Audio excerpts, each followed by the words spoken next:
Well, Governor Mike Huckabee left Fox News to consider a possible presidential race about a month ago, and he's been making news ever since. Politico today getting lots of attention with a story about the governor, quoting him as complaining about how, quote, trashy women are at Fox News and how we curse too much. There's just one problem. He never actually said that. Listen. In the Midwest there in Iowa, you would not have people who would just throw the F-bomb and use gratuitous profanity in a professional setting. Right. In New York, not only do the men do it, but the women do it. This would be considered totally inappropriate to say these things in front of a woman, and for a woman to say them in a professional setting, we would only assume that this is a very, as we would say in the South, that's just trashy. Joining me now in a Kelly File exclusive, Governor Mike Huckabee, author of the brand new book, God, Guns, Grits, and Gravy, which will debut at #3 on the New York Times bestseller list on February 8th. And so when I saw that quote about you allegedly taking a shot at trashy women who swear at the Fox News channel, according to Politico, of course, I assumed you were referring to this. Joining me now, former Arkansas Governor Mike Huckabee, who's the host of Huckabee, right here on the Fox News channel. He's also a former Republican presidential candidate. Governor, good to see you.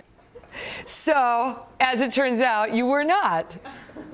No, I wasn't. I mean, Megan, you're the only one who's used that word in front of me at Fox like that. And millions of others.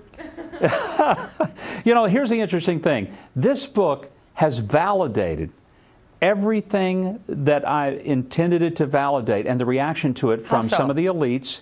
Well, here's the thing. The whole point is that there's this cultural divide between people who live in the bubbles of New York, Washington, and Hollywood, and people who live out here in the land of what I call God, Guns, Grits, and Gravy.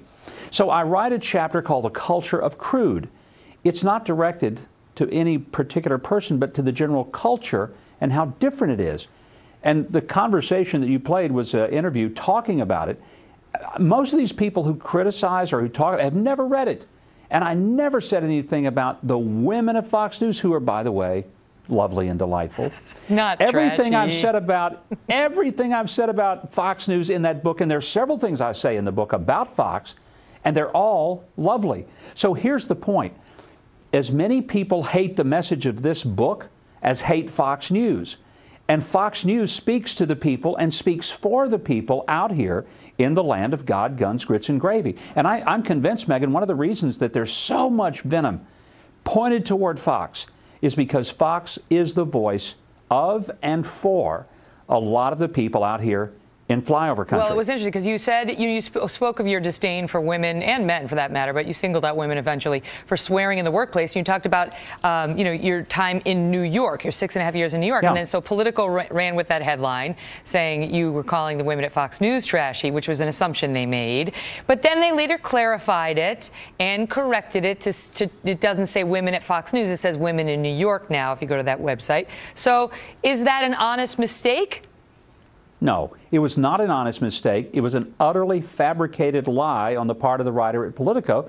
There's no way it could have been fabricated unless he was just too lazy to read the chapter in the book that he was trying to talk about.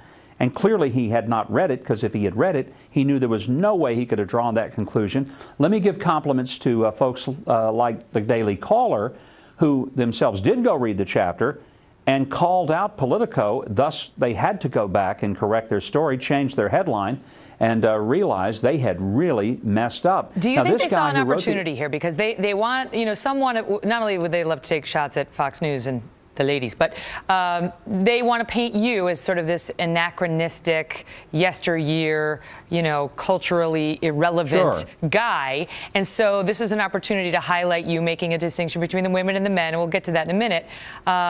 In your book, you talk about how you long for the days of Goldie Hawn doing her dancing and not so much Miley Cyrus, but we pulled that video of Goldie Hawn. I don't know if you're right about this. Anyway, your thoughts on it? I was a kid during that time. I know exactly what it was, but it was a lot of things were suggestive. They weren't explicit. But what we have now is really a culture that is so explicitly crude, and it's intentionally crude. My point in the book is that a lot of people who live in their own bubbles do not see the culture the same way that people do in the land of God, Guns, Grits, and Gravy. That's the point. Yeah. And whether it's related to firearms, whether it's related to the way we speak, That's the point, Meagan. Well, I do have news for you before I let you go. We are not only swearing. We're drinking, we're smoking, we're having premarital sex with birth control before we go to work, and sometimes boss around a bunch of men. I gotta leave it at that. I just don't want to hear that. I don't want to hear that. It's just a reality, Gov.